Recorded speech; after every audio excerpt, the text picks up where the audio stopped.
All I really do is change their belief system or help them change it. Yeah.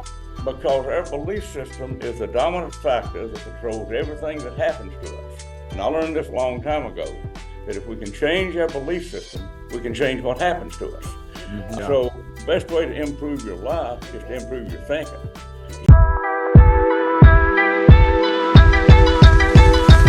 Hello, everybody, and welcome to another episode of the Breakthrough Code. I have one of my favorite guests on again. He's already been on once, and then I interviewed him twice for my Global Energy Healing Summit. And he's always a huge hit, so I wanted to bring him back. And I have regular conversations with him because he's such a source of wisdom and somebody who's really helped me out a lot.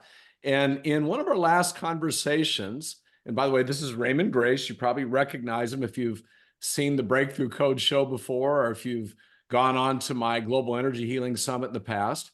And Raymond is a fascinating human being. He's somebody who lives in Virginia. He lives in a beautiful piece of land out in nature. And he's somebody also, though, who is set out from boyhood to maximize the use of his mind.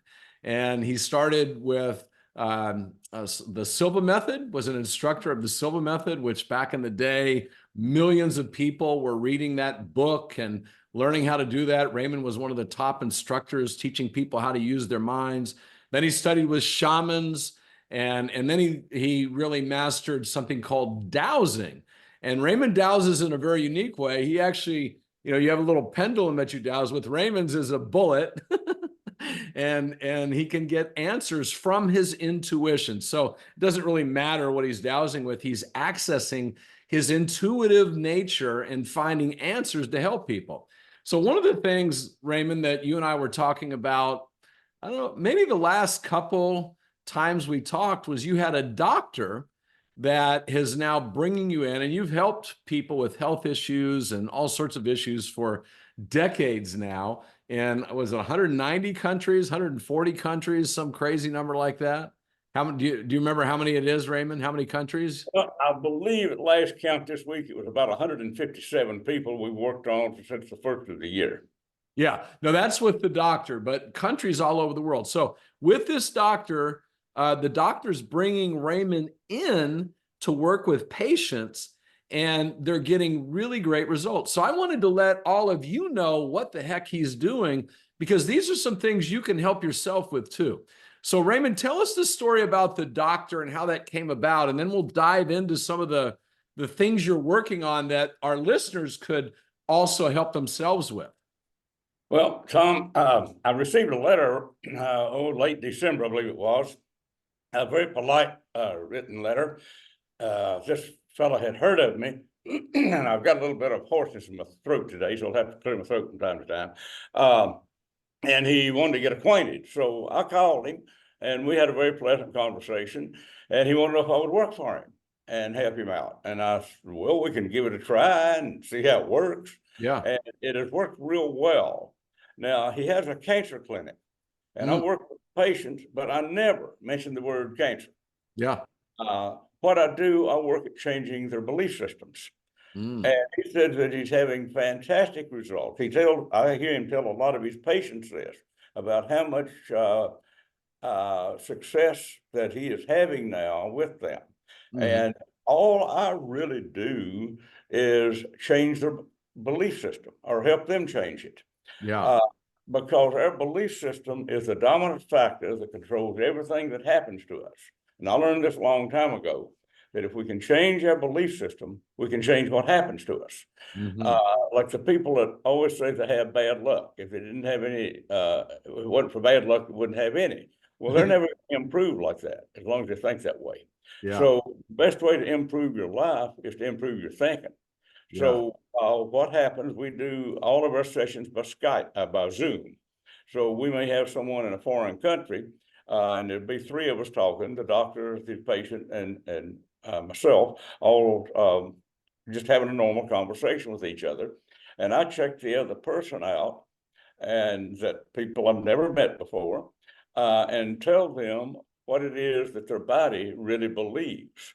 Yeah. And a lot of them, actually, most of them are surprised.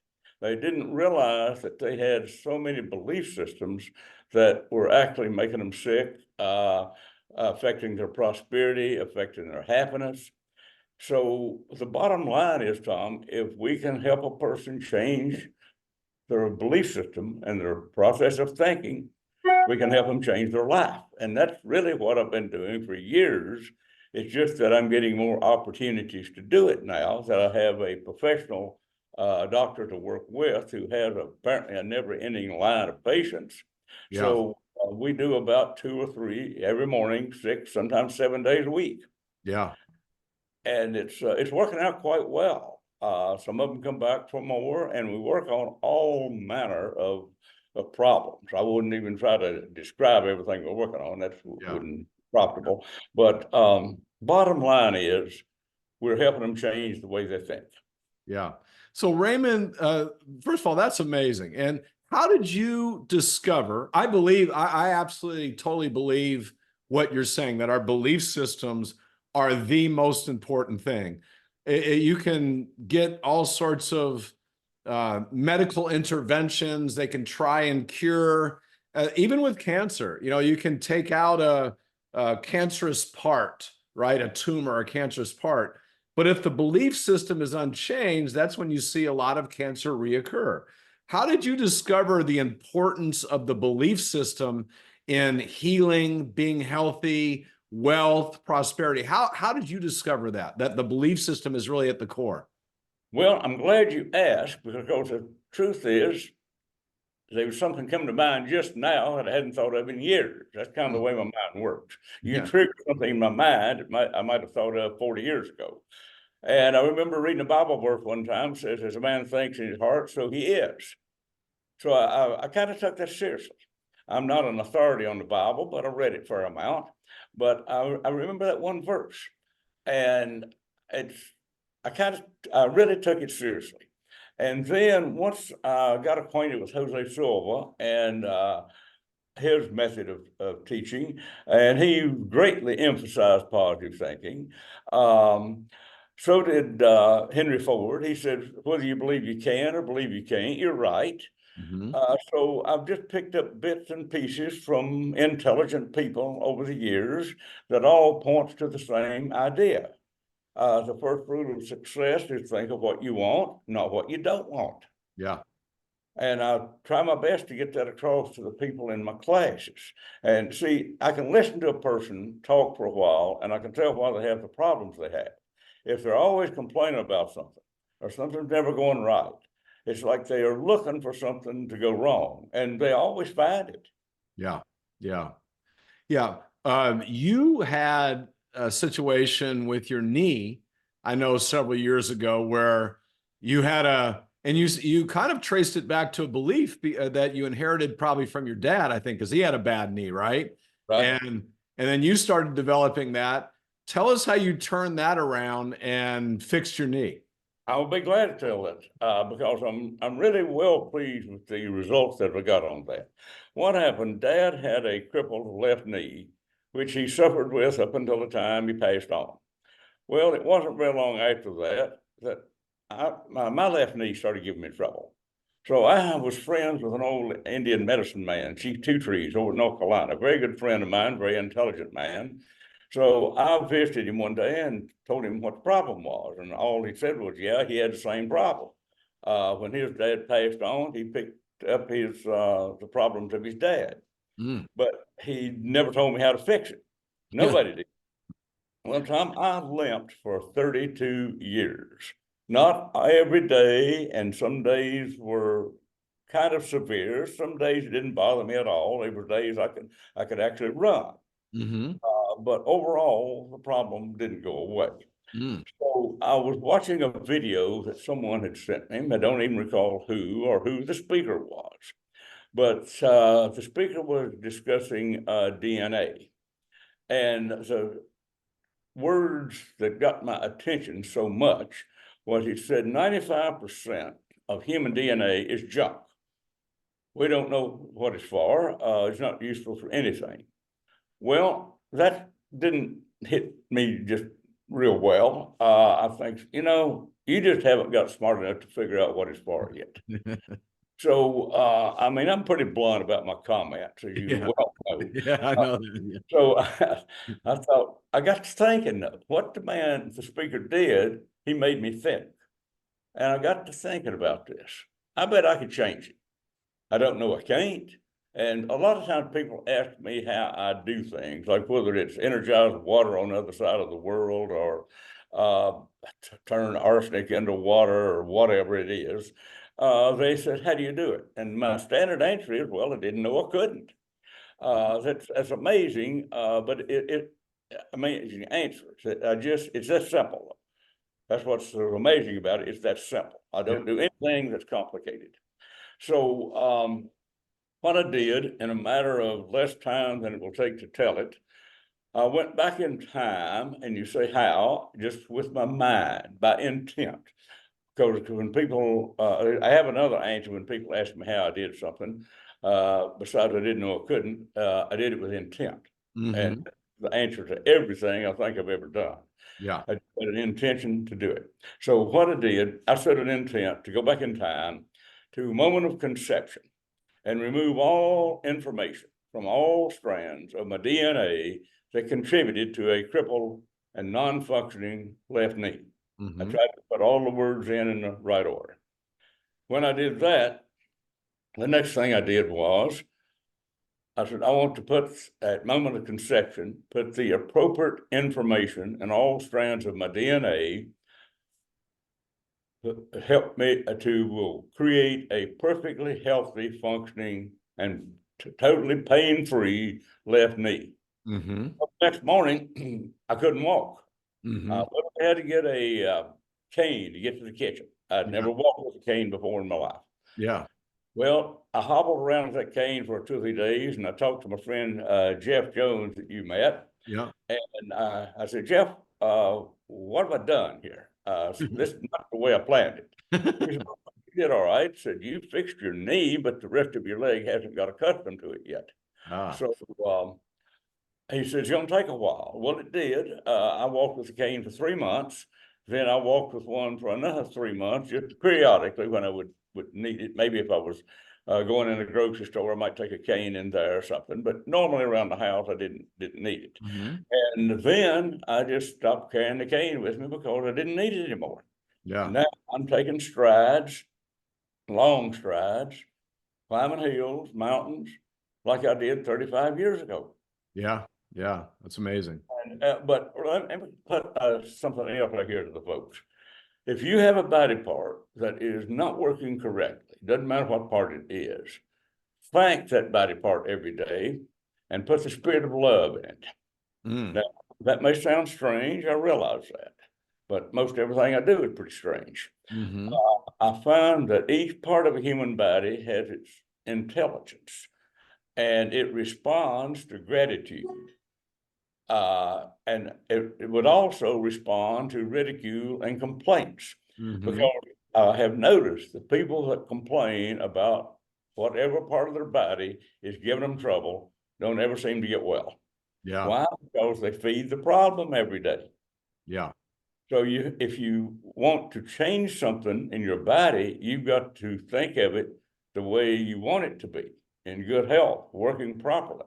Because as long as you complain about it and tell all your friends and neighbors about how bad you hurt or how much you limp or what the problem is, you're feeding the problem every day. And it seems like folks can't quite get smart enough to connect those dots. So that's why I'm so blunt when I say things. It's kind of hard to miss what I'm saying.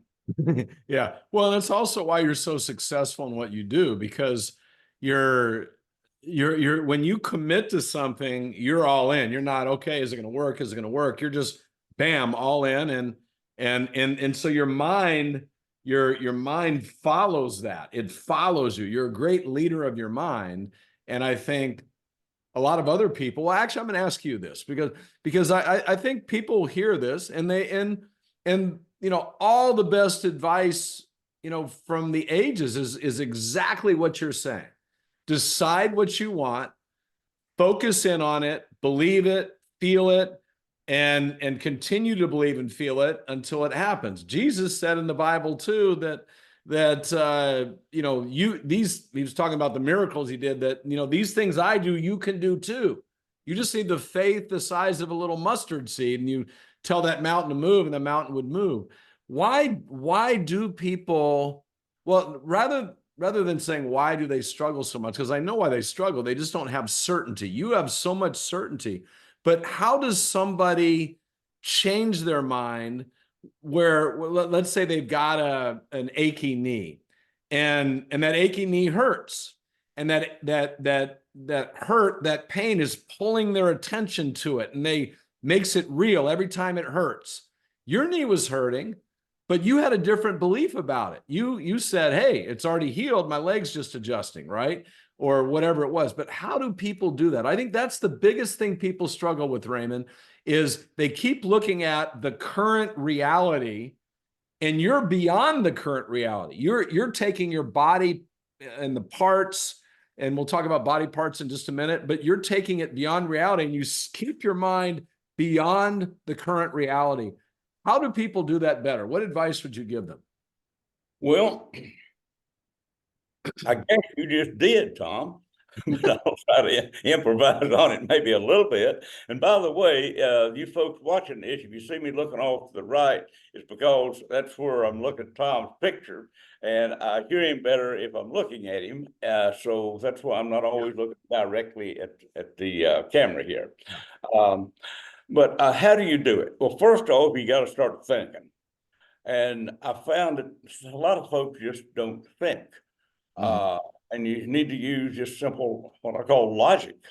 And let's just go over just a very few principles here. All of my work is based on three simple principles. Number one, all things, including beliefs, thoughts, memories, and opinions, are forms of energy. Mm-hmm. Intelligent human mind can redirect energy. What that means is change your thinking. All right. The next one is energy is impressed upon matter. That's a statement from Einstein. Mm-hmm. Okay, thoughts and actions are energy. Your physical body is matter. So if energy is impressed upon matter, your thoughts are, that's another way of saying it is, your thoughts affect your body. Mm-hmm. Very, very simple.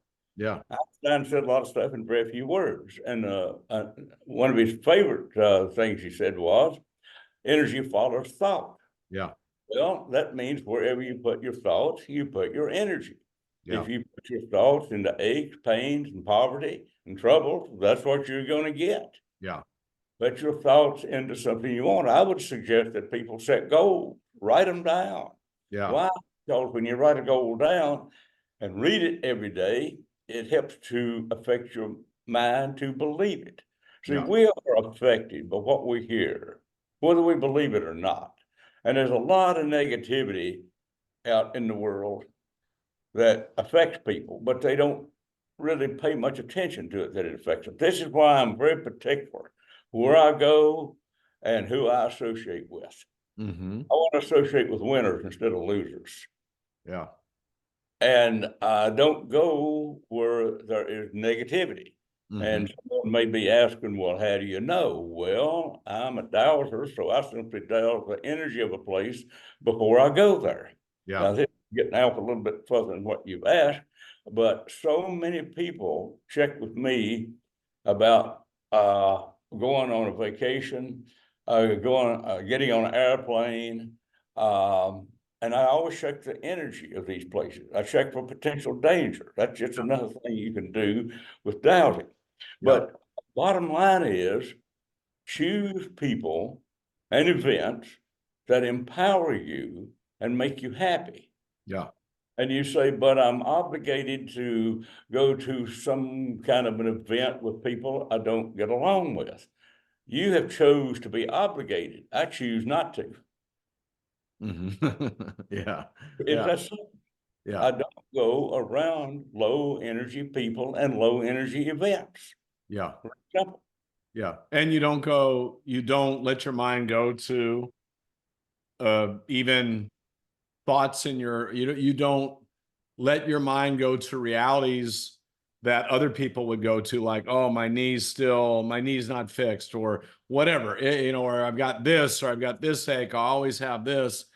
You don't allow your mind to go there. And so I like that. That's a great concept. There's certain places don't allow your mind to go to. Let's say you are somebody that, has an illness, like these patients that you're working with, right? If they allow their mind to go to, I'm sick, I've got this disease, I've got that disease, look up on the internet, what's the prognosis? And then their mind just goes, oh, okay, this is what's going to happen to me based upon what I read on the internet. Like, that's a terrible use of your mind. Like, what do you want? What do you want? They probably are thinking that, but I won't listen to them long enough for them to tell me that. Yeah, exactly. Whenever I have a patient come on the screen, I'll say, look, I would really like to help you. This is what we're going to do. You don't tell me what your problems are. I'll tell you. Yeah. And tell them what, I don't have to listen to a lot of aches and pains and negativity. Yeah, I love it.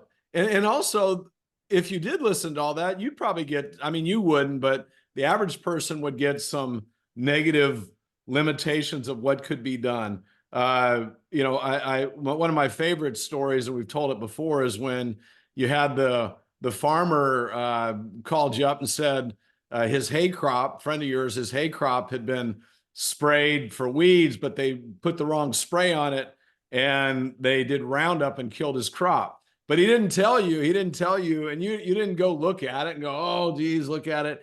It's terrible. And he told you later that everything was gone. Nothing was even alive.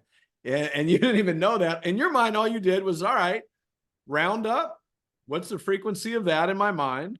And then you changed it in your mind into fertilizer.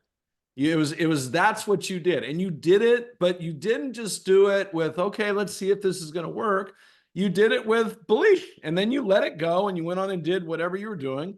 And the guy comes back a month later or whatever it was and showed you pictures, best hay crop he ever had. And how, I can't believe how this happened. Everything was completely gone and dead. But that's the kind of belief we need to develop. How did you develop that? Or have you always had that level of belief in something? Well, the real truth is, Tom, he didn't tell me that every alfalfa plant in his field was dead. Yeah, If I know. he told me that, I would have logically said, I can't help it. But since I didn't know that, I thought it was a possibility. Yeah. So it was, I really believe that if I had all the information, I would have never been able to do it. Yeah. But since I didn't have the information, I thought, well, yeah, we might be able to do that. Yeah. What's a good affirmation for people? I'm going to get into some specifics in a minute, but what's a good affirmation for people? You've got some great affirmations you do every day, but what's a good one that people can say, if there's just one that just reminds them, I'm in control of my mind controls my life. Maybe that's one, but what would be a good thing for someone to tell themselves every day to start develop that strong, powerful belief system? Well, the one I use is when people ask me to do something, well, I don't know if I can do that, but I don't know that I can't. Okay. Yeah. What's one more powerful than that, though, that someone can tell themselves every day that starts to develop that confidence that they can heal their body or they can change their situation? What would you tell them to say? Well, let me think. Example, like, yeah, but let me give you an example. You one of the ones you do that you taught me and my son was, I'm always in the right place at the right time. So that would be a good example of something like that. Yeah. I just thought of another one. You just kind of helped me out there. Yeah. And that place would be, this is my body, and I'm the one that'll make the decisions for it. I love that. This is my I've never body. said that before, Tom. I get smarter when I talk to you.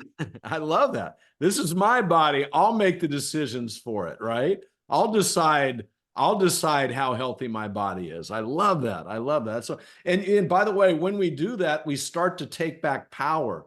So many people, in any situation, it could be health, it could be wealth, it could be, whatever it is, they give their power away. They go, I have to go to so-and-so to get this fixed, right? The doctor is going to fix me. Tom, let me say it this way. Anytime that a person asks for another one's advice on what to do. They're giving the power to the other person. Now, if it is, but there's cases where this is a good thing to do. I'm not a mechanic. Yeah. I needed had a mechanical problem. I would ask a mechanic, and I would trust, somebody I know. I would trust what they told me because I realized they know more about the subject than I do. Yeah. As far as things about our bodies and our everyday life, I think we need to be in total control of that. Yeah. Another thing, Tom, I've helped an awful lot of people eliminate food allergies. It's a story I don't think I've ever told you, but this goes many years ago, probably I'd say 20 years or more. And it was an Ozark Research Institute, a place I used to teach out in Arkansas. And in the class, I just said, does anybody here have any allergies that you'd like to get rid of? I might be able to help you. I don't really promise them I can, but I might be able to help. Yeah. He sort of raised his hand. He said he was allergic to fish. I said, well, what would happen if you ate fish? He said, I would go into shock. It was some kind of long word before shock, but I don't know what it was. Well, anyway, we went down to the dining hall that day, and they just happened to have fried catfish. And the guy standing there in line, I said, I think I helped you a while ago, but don't take a change on it. Don't, if you want to eat a bite or so, go ahead, but be careful. Because I didn't want to get him in trouble. Yeah. Well, he didn't eat a piece of fish. He ate a platter full. And he come back to class that afternoon. How do you feel? Oh, I'm fine. Didn't bother me a bit. I ran into a guy in Colorado some years later. I recognized him. I said, hey, you're that guy that was allergic to fish. I said, how's it going? Oh, I eat it anytime I want. Yeah. We have had so many successes of eliminating allergies on people. And I suppose we just change their belief system. So how do you do that? How does someone eliminate an allergy? Well, the way I do it, and it's so simple, I neutralize the negative effect of the food upon their body, whatever it is. Yeah. Now, am I actually putting a belief in their mind? I don't really know. I think what I'm actually doing is changing the belief in their body rather than mind. Now, maybe I'm doing both. I'm not real sure. Yeah. But neutralize, that means take energy away from, no matter what the food is. Yeah. Neutralize the negative effect upon the person's body. I don't have a 100% perfect record at this, but I've probably got a 99% record. Yeah. That's amazing. That's amazing. So you said there's 4 key areas of a person that you check when you're working with these patients that the doctor has that you're working with. And by the way, you're working with these patients, but you've been working with people for decades doing the same type of stuff. This doctor now is just you're more actively working with him, but you get hundreds of emails every day asking for help, and you're teaching courses. We'll talk about that at the end. You teach courses on dowsing so people can help themselves. But what are the 4 key areas that you check in on? I check to see, what does the soul believe? Soul, brain, heart, and sexual organs. Why? Yeah. Because those are the 4 areas of a human that keeps humans on the planet. Without those 4 areas, the human race would become extinct in less than 100 years. So I check to see what each part of the body believes. Yeah. And they do not always believe the same thing. Yeah. One thing that I have noticed that is predominant, and that is their soul has a strong belief that they deserve to suffer. In a lot of human beings? Pardon? In a lot of human beings, the soul has a belief that... Oh, I would say I'd say 95% of the clients that I have checked their soul has a belief that they deserve to suffer. Wow. Now, the brain might not have that belief, and the heart may not have that belief. Yeah. But I've just noticed it's just so obvious, you can't miss it. Their soul believes they deserve to suffer. And there's a reason for that. They have been taught down for generations that suffering was a good thing. It would make them a better person or something like that. I never fell for that one. Because I just, it don't make any sense. Yeah. Yeah. So I think that human beings should do whatever they can to be as healthy as we can, and to be as productive as we can, and to make the world a better place to live. Yeah. Yeah. Just my philosophies on this. And it's worked for me, Tom. I have ridden this planet around the sun not quite 80 times, but almost. Mm-hmm. Come end of the year. Yeah. And I'm still running a farm. I run chainsaws, I dig post holes. I've got a big garden. I work all the time. Yeah. Why? Because I believe I can. Yeah. If you stop, you might not get started again. So I just keep going. Yeah, exactly. So, Yeah. it's I refused. I guess I refused to get old. Now, I'm trying to think the movie star's name. That has a saying. He's 93 years old now. Yeah, Clint Eastwood. Someone was asking Clint Eastwood about how he was doing as well as he does. He said, "I don't let the old man in." Yeah, that's good. I like that. Yeah. Yeah. So what he said, what I'm saying, are very close to the same thing. Yeah. So suffering, a lot of people do have a belief in their soul, and then potentially in other parts that they have to suffer, that suffering's worthy, it's good. And but you can take that belief away that we have to suffer, right? We can take that away, we can reduce that. Yes, we have been real successful at being able to take a belief system away from a person.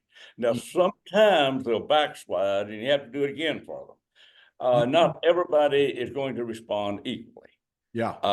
But overall, we've been able to take the belief of suffering out of people's body, mind, and spirit. But usually it's the soul that believes that. But occasionally you'll find someone in every cell of their body believes they deserve to suffer. Yeah. And all I do is just use doubting to neutralize the belief that they deserve to suffer. And I put in an alternative belief that Yeah. suffering is totally useless. It doesn't pay any money. It doesn't make them happy, and it doesn't solve problems. So there's no reason for it. I Yeah. find that suffering does not benefit a person at all. At Yeah. least that's my belief. I haven't any reason at all to believe that suffering will benefit a person. Yeah. Yeah, no, I love that. Yeah. And I think people believe that through suffering they can learn and grow, but you were this is some time ago you told me that you can also grow through fun and pleasure, right? And or something like that. Yeah. Yeah, having a good time, not having to and then grow. Well, if you make better decisions, there will be less suffering. Suffering is usually caused by bad decisions. Yeah. Yeah. Yeah. So you say that and I believe this too, like some of this, so like you even talked about with your knee, right? You inherited that belief from your dad, who might have inherited it from his dad, who knows? But so we inherit certain beliefs from our ancestors, and actually it's probably passed on through hearing them talk, but also maybe in our DNA. But that doesn't have to be the final say. We can change that. And you're proving that in your work. Well, I stumbled across something just by, I do a lot of thinking, and I don't really have somebody to think with most of the time. I do it alone. But I got to thinking that everyone is the product of their ancestors. Mm-hmm. And most of us needed better ancestors. It's just the bottom line. So we got the color of our eyes, hair, skin, body type, and many of our attitudes from Mm-hmm. our Mm-hmm. and just the parents and grandparents. It may go back for many generations. Mm-hmm. Well, I have found that a way to help an awful lot of people so far. not all of them equally probably, but at least overall help them. Because the human race has not been very kind to each other. Yeah. Simple reading of history of various countries and times would pretty much make that true. Yeah. So I checked, here's the question I asked. What is the effect upon this person of any abuse suffered by their ancestors, by any government or religion? Mm. And it sometimes is a disaster. Now, I do all of my dowsing on a scale of 0 to 100%, plus or minus. Mm-hmm. But when I ask what is the result of, obviously you want a low reading. That's not necessarily what you're going to get, but that's better. So like a 0 to 100, it is not uncommon to find people that is a minus 300. Wow. Effect of their ancestors upon them. Wow. Now, can this be changed? Yes. Why? In my opinion, it's because it's just simply another form of energy. Mm-hmm. Mm-hmm. And we have the ability as intelligent human beings to change energy. Yeah. And we do it with intent. People always ask, how did you do that? I answer that question in one word, with intent. Yeah. And why is, they ask them, well, why is your intent stronger than mine? Because I practiced it all my life. Mm-hmm. Okay. I like that. And with the people you work with, like you're not getting on used to back in the day, get on a plane or drive a car, but the people you're working with are not physically in your location. You're working with your intent on a person that is sometimes, hundreds of miles, thousands of miles, many thousands of miles away. Mm-hmm. Tell people how that works, because I think some people still struggle with the fact that you can only change what you can touch, you can feel, you can, be near. We actually live in a world where that's not true. Yeah, you can change things with your hands and move things, but that's probably the least effective way.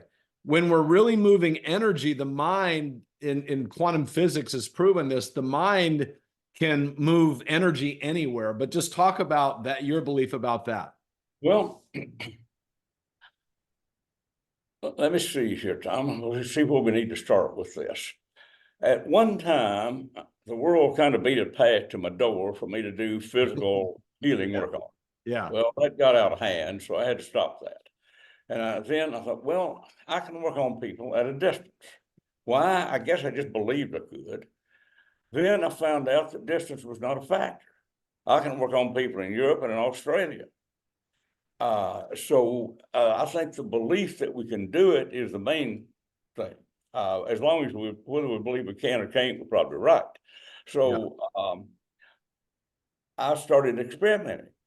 Can I work on somebody 100 miles away, then 1,000, then in Europe, then in Australia, which is on the other side of the world? Yeah. I found that there is no such thing as a distance between people whenever you're using energy work. Distance is simply not a factor. Yeah. Yeah. So the believing we can do it is probably the first step. Yeah. Now, something else has happened, Tom. For a long time, I only worked on maybe one or two people at a time. Then we started expanding, working on more. The largest number to my knowledge right now was a concert somewhere in Russia with 16,000 people in the audience. Mm-hmm. And I worked with a famous singer, and I had advised her not to go because I checked the group out, and they had they were pretty rough bunch, really, and there was a lot of alcohol, and I'm thinking, this may be potentially dangerous. Mm-hmm. And I suggested that, and she said, well, I have a contract, I have to go. I said, okay, then I'll see what I can do for you. I said, you send me an email just before you walk on stage, and send me another one as soon as you get off. Well, the first one came right in. The second one, I was getting a bit concerned. Finally got it. She said, I have never been treated this well anywhere. Yeah. Yeah. And Yeah. so he started cleaning up other people, other groups, and so on. Yeah. And I found that you can clean up a group, and there will be less problems. They get along better. Now, I'm not going to say you're going to turn everybody into a model citizen. No, but overall, we're making a difference. Now, where I really want to emphasize this, and I did a talk this week, Wednesday night, to the Lone Star Dowsers in Texas, and I really hit that one pretty hard, of people cleaning up schools. Mm-hmm. Because excuse me, that's what I do quite a bit of. Why? Because there's a need for it. But there's not enough of me to go around. I mean, I really don't think at this point I can clean up every school in America. However, I can clean up a school wherever it is, but I don't know how many I can get, really. So I just usually do one school at a time. But I think, well, we may have mentioned this on a previous talk we made about a bus driver that was going to quit working as a lady bus driver, and because the kids were so rude and cursing her, and just like really wild animals. Yeah. And when she called me, she was crying and said, I just can't do this anymore. I said, well, go make your run this afternoon and let me know what happens. She called back. They were totally different kids. Mm-hmm. So I've got films out there that show people how to do this. Yeah. One is energy change your life. Yeah. Uh, very specifically, step by step, shows folks how to change energy. Yeah. And to clean up mostly schools. I'm kind of emphasizing on schools right now because that's where an awful lot of violence is taking place. I get a lot of emails from parents wanting help for their kids. So that's why I'm emphasizing this at this time more than anything else. Yeah, absolutely. So when Raymond says clean up schools, what he means is, the violence, the negativity, the bullying, all the things that are going on in schools. What he does in his mind is he cleans up that energy so that people are getting along. They're the violence, they don't have the violent tendencies. They don't bully as much. And we can do this too. So Raymond talked about a video that he put together, and where can people find your videos and your classes and courses, Raymond? Where's the best place to go to learn Well, how to do this in more detail with you? I have a website, and it's just called RaymondGrace.us. Okay. Don't put a D on my name, Raymon. Yeah. RaymondGrace.us. Right. Then we So, have another one called RaymondGraceFoundation.org, yeah. because we have a foundation that does various benevolent work and Yeah. cleaning up water, cleaning up a river, sponsoring things here locally in Southwest Virginia. Yeah. So we we we're doing whatever we can do to see if we can make a positive difference. And I set a goal, as you know, many years ago to clean up water in the world. Well, I haven't got it all done yet, but I've got a number of films out there that people can watch. They're on Raymond Grace YouTube channel. Feel free to watch them. Mhm. And there's at least two on there where I cleaned up water that was, I'd say, pretty impressive. One was in Alaska, one was in Australia. Yeah. And the one in Alaska, you can see the people drinking the water. They just had tasted terrible before. Yeah. And it's good. You can just see the expression on their faces change. Yeah. And you do that often with people that you talk to, like even me. We've got pretty good water here, but you did something to our water and you could taste the difference. It's like really pretty amazing. You teach, I mentioned this already, but you teach a series of affirmations, or you have ones that you do. And one of them is always being in the right place at the right time. Mhm. And I think, when you think about it, like, we are creating our reality with our beliefs and our thoughts. And so if we don't have a belief like I'm always at the right place at the right time, our mind's going to wander into places that aren't going to be the best place, and we're there at the wrong time, right? Like a car accident, you said, is just somebody in the wrong place at the wrong time. Like if they would have been a second later or a second, after, they're not in that. my son had the amazing story of, programming his mind to be in the right place at the right time, and created a, $200 million opportunity out of a guy running past him on a sidewalk and then turning around and stopping and saying, I don't know why I'm stopping, but something tells me I need to talk to you. And my son was like, didn't know what to do, but they talked for a few minutes. The guy gave him his name. And then my son went back and looked him up. The guy was a billionaire with a $4 billion private equity fund at the time that my son was looking to raise a couple $100 million for an acquisition. So being in the right place at the right time, that's one of my favorite affirmations that you have. Give us, in closing here, give us maybe 2 or 3 more. And when you say affirmations, like a lot of people would say, I'm in the right place at the right time. That does nothing. You have to feel it. I'm in the right place. I'm always in the right place at the right time. I'm always in the right place at the right time. Because that's what my son did. He got into an alpha state and just felt it and saw himself being in the right place. He didn't see the guy walking or stopping on a sidewalk. He didn't see that, but his belief system was that was going to happen, and somehow it influenced things where that did happen. Give us a couple more affirmations we can start to really feel to make our belief system strong and start producing great things in our life. Well, what he did really was use Einstein's advice of energy follows thought. Yeah. He put thought out there and it manifested. Yeah. Yeah. So I remember that story. I really admire him for that. Yeah. All right. Another is, let's see, I wish I'd have brought the list or put in my hand, because sometimes when I'm put on the spot right to think of something, it takes a few moments to soak in here. Let's see, Tom, you read that list. Yeah. What about one for health? What would be a good one for health? Like just something to tell ourselves about our body, our health, yeah. Okay. I use the word, I give thanks quite a bit. Yeah. I give thanks for maintaining a perfectly young and healthy body, mind, and spirit. Awesome. I give thanks for maintaining a perfectly young and healthy body, mind, and spirit. What about one for... Okay. I give thanks for attracting people, circumstances, and events that bring prosperity. Okay. And why are we saying I give thanks? Because that assumes it's already happened, right? Well,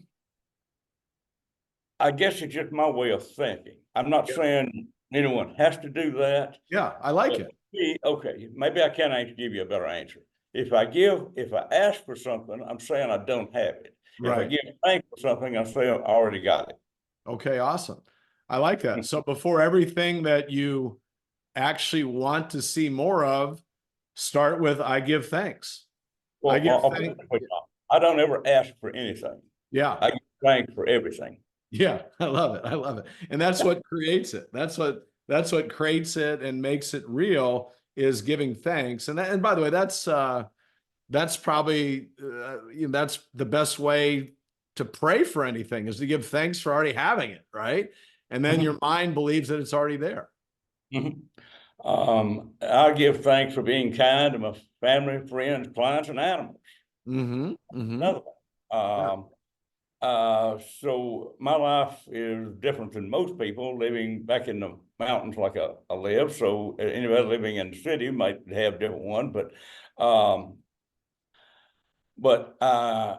let's see, attracting people, circumstances, and events for prosperity, and you can also add happiness to that. Yeah. Gosh, I wish I'd have known you were going to ask, Tom. I'd have brought the list with me. Yeah, but right now. But I think just whatever. I'm still drawing a blank. Yeah, but whatever you want, just say I give thanks for wealth, for the wealth and abundance that fills my life, right? And just whatever you want, I love it. I give thanks. Yeah. I give thanks for repelling all people and circumstances that are harmful to me. That's right. Yeah, I remember you have that one too. Yeah, I give thanks. Keep troublesome people out of your life. Yeah. I love it. I love it. Yeah, such great stuff. So everybody listening, if you want, and by the way, Raymon teaches courses in Virginia, and he just started them back up, I think, not too long, a year or two ago, a couple of years ago after COVID, and they have outgrown the facility, And now he's moving them to, and by the way, the place that he teaches them in Abington, Virginia, is a beautiful little town. But now you're moving them to a college there, and so you can handle more people. And the courses are amazing. The videos, Raymond has a book or two out also. Go to RaymondGrace.us. And I would highly suggest, look, if you can learn through Raymond, through his videos, or on your own some way, if you can learn to control your thoughts and really have more belief in intent, like Raymond said, that even with his pendulum, he said the pendulum is just a little tool, but what really is moving the needle is the intent. The thought that goes out with intent is how Raymond is changing things for himself and for others. So if you remember that intent, with the right intent, you can heal your body. With the right intent, you can create prosperity. With the right intent, you can create safety for yourself and your family. There's all sorts of things you can do, but it starts with intent. Raymond, do you have any closing words for everybody? This has been so One more on there.